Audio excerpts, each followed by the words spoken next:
We've talked about how plasma proteins handle fluid in the blood, but that brings us to a whole new problem the body has to solve, and it's a big one. It all starts with a simple question. I mean, think about it. How does the fat from your lunch get from your gut to the cells all over your body that need it for energy? It's a huge logistical challenge when you remember one basic fact of chemistry. Right. Your blood is mostly water, and we all know what happens when you mix oil and water. They don't. At all. If your body just dumped fat directly into your bloodstream, it would be a complete disaster. You'd get these greasy clumps blocking up the works. So the body needed a special transport system. And that system is built around this incredible little particle, the lipoprotein. It is nature's perfect solution to the oil and water problem. So what is it? Well, a lipoprotein is not just fat, and it's not just protein. It's this brilliant, structured combination of both. You can think of it like a microscopic submarine designed to carry a fatty payload safely through a watery world. And if we slice one of these open, you can see just how clever this design is. It's all about its two-part structure. You've got an inner core and an outer shell, and they have completely opposite properties. This is the key to how it all works. On the inside, in the core, you've got all the cargo. This is where the triglycerides and cholesterol esters are tucked away. These molecules are hydrophobic. They are literally water-fearing, so they're hidden deep inside, completely shielded from the watery blood outside. And then you have the shell. The outer layer is the exact opposite. It's made of molecules that are hydrophilic, or water-loving. This shell allows the entire particle to dissolve perfectly and move smoothly through the bloodstream. It's an absolutely elegant design. Okay, so now we get the structure of these little transport vehicles. Let's look at the different jobs they do. There are three main transportation routes in the body, and it is absolutely crucial that we don't mix them up. Each one is distinct.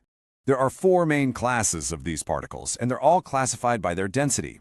You've got chylomicrons, very low-density lipoproteins, or VLDL, the infamous low-density lipoproteins, LDL, and finally, high-density lipoproteins, or HDL. And the whole density thing is actually pretty simple. It just comes down to the ratio of fat to protein. See, fat is lighter than protein. So the particles with the most fat, like the giant chylomicrons, are the least dense. They're the fluffiest. As you get more protein and less fat, the particles get smaller and denser. All right, let's start with the first route. This is called the exogenous pathway. Think exo, like exit or outside. This pathway deals with the fat that comes from outside your body, from the food you eat. So, after you eat a meal, that dietary fat is absorbed by your intestine and packaged into those huge chylomicrons. But here's a cool fact. They don't go directly into your blood. They first take a detour through your lymphatic system. Their main job is to deliver all those triglycerides to your muscles and fat tissues. The leftovers, called remnants, are then sent to the liver for cleanup. Okay, now let's shift gears to a totally different pathway. This is the endogenous pathway. Endo means within. This is all about the fat that your own liver makes. This has nothing to do with dietary fat. Your liver is constantly making its own triglycerides and packaging them into VLDL particles. These are released into the blood to deliver that liver-made energy to your tissues. Now, as VLDL drops off its cargo, it transforms. It gets smaller, denser, first becoming an intermediate particle, and then it becomes LDL. That's right, LDL is a normal product of this internal delivery system. So far, we've only talked about delivery, getting fats out to the body. But what about bringing things back? This brings us to our third and final pathway. This is the cleanup crew. And this is HDL's job. HDL particles work in the complete opposite direction. They're like the recycling trucks of the system.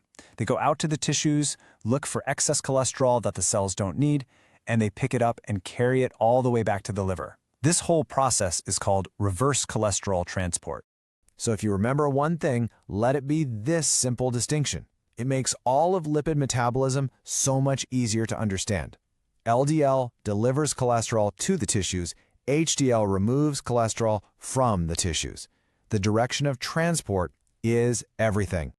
Now, let's talk about cholesterol itself. It gets such a bad rap, right? It's always painted as the villain. But the truth is, it's absolutely essential for life. So let's clear a few things up. Okay, check this out, because this is a really surprising fact. We get so focused on the cholesterol levels in our blood tests, but that's only about 8% of the total cholesterol in our body. The vast majority, around 92%, is actually inside our cells, where it's a critical part of their structure. And where does it all come from? Well, our bodies are cholesterol-making factories. Your liver churns out 1 to 2 grams every single day. The amount we get from food is tiny by comparison.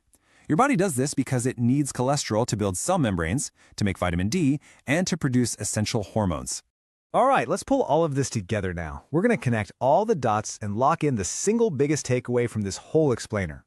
So we started with a basic physics problem. Oil and water don't mix. The body's elegant solution? The lipoprotein. Then, it created specialized pathways for different jobs. One for dietary fat, one for liver-made fat, and a crucial one for cleanup. And we learned that the direction of transport is what really matters. And that brings us right here to the most important idea of all. Cholesterol is not inherently good or bad. It's just a passenger. What determines its effect on your body is the transport system, the pathway it's on, and how well that whole system is being managed.